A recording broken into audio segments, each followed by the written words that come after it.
Hi ನಮಸ್ಕಾರ welcome back to the channel. ಇವತ್ತಿನ ವಿಡಿಯೋದಲ್ಲಿ ಈ ರೀತಿಯಾದ ಒಂದು ಚಿಕ್ಕ ಬಟ್ಟೆ ಇದೆ ನನ್ನ ಹತ್ರ. ಇದನ್ನು ಹೇಗೆ ರಿಯೂಸ್ ಮಾಡ್ತೀನಿ ಅನ್ನೋದನ್ನು ನೋಡೋಣ.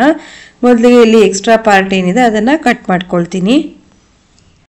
ಇವತ್ತಿನ ವಿಡಿಯೋವನ್ನು ಶುರು ಮಾಡೋಕ್ಕಿಂತ ಮುಂಚೆ ಯಾರೆಲ್ಲ ನಮ್ಮ ಚಾನಲನ್ನು ಹೊಸದಾಗಿ ನೋಡ್ತಿದ್ರು ದಯವಿಟ್ಟು ಸಬ್ಸ್ಕ್ರೈಬ್ ಮಾಡ್ಕೊಂಡು ನೋಡಿ.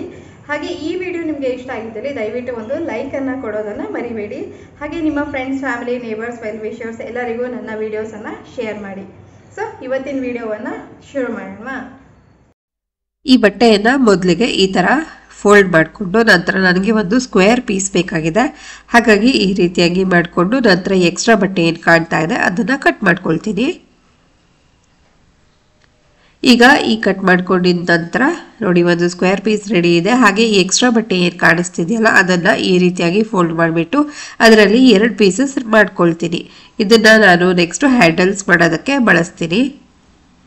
ಈಗ ನೋಡಿ ಈ ರೀತಿಯಾಗಿ 2 ಪೀಸಸ್ ಸಿಕ್ಕಿದೆ. ಹಾಗೆ ಇದರ ಅಳತೆ ಹೇಳಬೇಕು ಅಂತಂದರೆ ಇದು 11 ಇಂಚ್ ಆಗುವಷ್ಟು ಉದ್ದ ಇದೆ, 1.5 ಇಂಚ್ ಆಗುವಷ್ಟು ಅಗಲ ಇದೆ. ಹಾಗೆ ಮೇನ್ ಬಟ್ಟೆಯ ಅಳತೆ ಹೇಳಬೇಕಂದ್ರೆ ಇದು 10 by 10 ಇಂಚು ಇದೆ.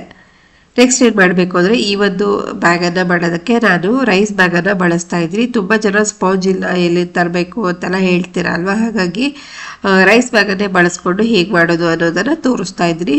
ಹಾಗೆ ಈಗ ನಾನು ಲೈನಿಂಗ್ ಬಟ್ಟೆಯನ್ನು ತೊಗೊಂಡೆ, ಜೊತೆಗೆ ಮಧ್ಯದಲ್ಲಿ ರೈಸ್ ಬ್ಯಾಗು ಹಾಗೆ ಮೇನ್ ಬಟ್ಟೆ ಈ ಮೂರನ್ನು ಒಟ್ಟಿಗೆ ಈ ರೀತಿಯಾಗಿ ಇಟ್ಬಿಟ್ಟು 4 ಕಡೆಗೂ ಸ್ಟಿಚ್ ಹಾಕ್ಕೊಂಡು ಬರ್ತೀನಿ. ಇವಾಗ ಸ್ಟಿಚ್ ಹಾಕ್ಕೊಂಡು ಸಿಂಗಲ್ ಪೀಸ್ ರೆಡಿ ಆಯಿತು. ನೆಕ್ಸ್ಟು ನಾನು ಹ್ಯಾಂಡಲ್ಸ್ ಮಾಡೋದಕ್ಕೆ 2 ಪೀಸನ್ನು ಇಟ್ಕೊಂಡಿದ್ದಲ್ಲ ಅದನ್ನು ಈ ಥರ 4 ಫೋಲ್ಡ್ ಮಾಡಿಬಿಟ್ಟು 2 ಹ್ಯಾಂಡಲ್ಸನ್ನು ರೆಡಿ ಮಾಡಿಕೊಂಡೆ. ಈಗ ಏನು ಮಾಡಬೇಕಂದ್ರೆ ಮೇನ್ ಬಟ್ಟೆಯನ್ನು ತಗೊಂಡು ಅದನ್ನು ಈ ಥರ 4 ಫೋಲ್ಡ್ ಮಾಡ್ಕೊಳ್ಬೇಕು.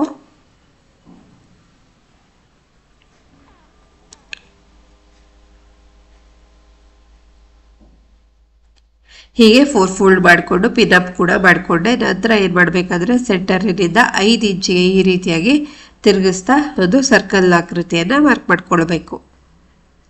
ಈಗ ನಾನು ಮಾರ್ಕ್ ಮಾಡ್ಕೊಂಡಿದ್ದಾಯ್ತಲ್ವ, ಇದೇ ಪ್ರಕಾರವಾಗಿ ನೆಕ್ಸ್ಟ್ ಇದನ್ನು ಕಟ್ ಮಾಡ್ಕೊಳ್ತೀನಿ. ಈಗ ಈ ರೀತಿಯಾಗಿ ಕಟ್ ಮಾಡ್ಕೊಂಡಿದ್ದಾಯಿತು. ಈ ರೀತಿಯಾದ ಒಂದು ಸರ್ಕಲ್ ಆಕೃತಿ ನಮಗೆ ಸಿಗತ್ತೆ. ನೆಕ್ಸ್ಟ್ ಏನು ಮಾಡಬೇಕಂತಂದರೆ ಇದರ ಸುತ್ತಲೂ ಒಂದು ಸ್ಟಿಚನ್ನು ಹಾಕ್ಕೊಳ್ತೀನಿ.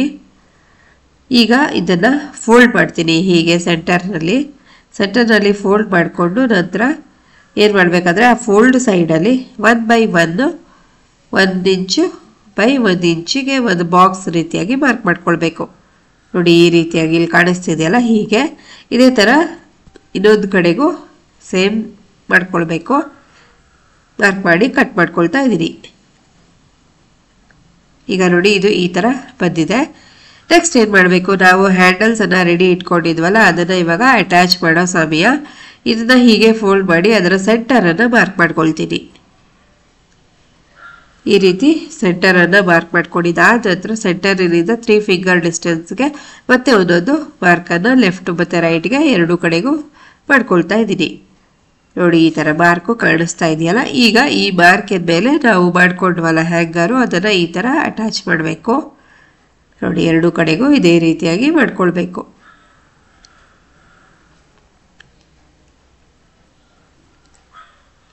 ನಾನಿವಾಗ ಹ್ಯಾಂಡಲನ್ನು ಅಟ್ಯಾಚ್ ಮಾಡ್ಕೊಂಡಿದ್ದಾಯಿತು. ನೋಡಿ ಹೀಗೆ ಬಂದಿದೆ. ಇವಾಗ ನಾವು ಜಿಪ್ ಅಟ್ಯಾಚ್ ಮಾಡೋ ಸಮಯ. ಇವಾಗ ನೋಡಿ ಜಿಪ್ಪನ್ನು ಸಪ್ರೇಟ್ ಮಾಡ್ಕೊಳ್ತಾ ಇದ್ದೀನಿ. ಅದಾದಮೇಲೆ ಈ ಥರ ನಾವು ಸುತ್ತಲೂ ಇದನ್ನು ಈ ರೀತಿಯಾಗಿ ತಿರುಗಿಸ್ತಾ ನಾವು ಏನು ಕಟ್ ಮಾಡ್ಕೊಂಡಿದ್ವಲ್ಲ ಅಲ್ಲಿವರೆಗೂ ಇದನ್ನು ಅಟ್ಯಾಚ್ ಮಾಡಬೇಕು. ಸೊ ಇನ್ನೊಂದು ಕಡೆಗೂ ಸೇಮ್ ಇದೇ ಪ್ರಾಸೆಸನ್ನು ರಿಪೀಟ್ ಮಾಡಬೇಕು. ಈಗ ನೋಡಿ ಈ ಥರ ಇದು ಆಗಿದೆ. ಈಗ ಇದಕ್ಕೆ ಹೀಗೆ ಪ್ರೆಸ್ ಸ್ಟಿಚ್ ಮಾಡಬೇಕು. ಆ ಥರ ಒಂದು ಸೈಡ್ ಮಾತ್ರ ನಾವು ಜಿಪ್ ಅಟ್ಯಾಚ್ ಮಾಡಿದ್ದೀವಲ್ಲ, ಹಾಗಾಗಿ ಇದನ್ನು ಉಲ್ಟಾ ತಿರುಗಿಸ್ತಾ ನೀಟಾಗಿ ಪ್ರೆಸ್ ಸ್ಟಿಚ್ ಕೂಡ ಮಾಡ್ಕೊಳ್ಬೇಕು. ಈಗ ನಾನು ಪ್ರೆಸ್ ಸ್ಟಿಚನ್ನು ಮಾಡಿಕೊಂಡೆ. ನೋಡಿ ಹೀಗೆ ಬಂದಿದೆ. ನೆಕ್ಸ್ಟ್ ಇವಾಗ ನಾನು ಇದಕ್ಕೆ ರನ್ನರನ್ನು ಇನ್ಸರ್ಟ್ ಮಾಡ್ತಾ ಇದ್ದೀನಿ. ರನ್ನರ್ ಇನ್ಸರ್ಟ್ ಮಾಡ್ಕೊಂಡಿದ್ದಾಯಿತು. ಇವಾಗ ಈ ಒಂದು ಬ್ಯಾಗನ್ನು ಉಲ್ಟಾ ಮಾಡ್ಕೊಳ್ಳೋಣ. ಜಿಪ್ಪಿನ ಮುಖಾಂತರನೇ ಮಾಡ್ಕೊಳ್ತಾ ಇದ್ದೀನಿ ನಾನಿಲ್ಲಿ. ನೋಡಿ ಈಗ ಉಲ್ಟಾ ಮಾಡಿಕೊಂಡ್ರೆ ಈ ರೀತಿಯಾಗಿ ಕಾಣಿಸ್ತಾ ಇದೆ. ಈ ಜಿಪ್ ತುದಿ ಕಡೆ ಪಾರ್ಟ್ ಏನು ಓಪನ್ ಇತ್ತು ಅಲ್ಲಿ ಈ ಥರ ಹಿಡಿತಾ ನಾವು ಸ್ಟಿಚ್ಚನ್ನು ಹಾಕ್ಕೋಬೇಕು. ಎಕ್ಸ್ಟ್ರಾ ಬರುವಂಥ ಬಟ್ಟೆಗಳು ಅಥವಾ ಜಿಪ್ ಏನಾದ್ರು ಇದ್ದರೆ ಅದನ್ನು ಕಟ್ ಮಾಡಿ ತೆಗಿಬೇಕು. ಈಗ ಸೀದಾ ಮಾಡ್ಕೊಳ್ಳೋ ಸಮಯ.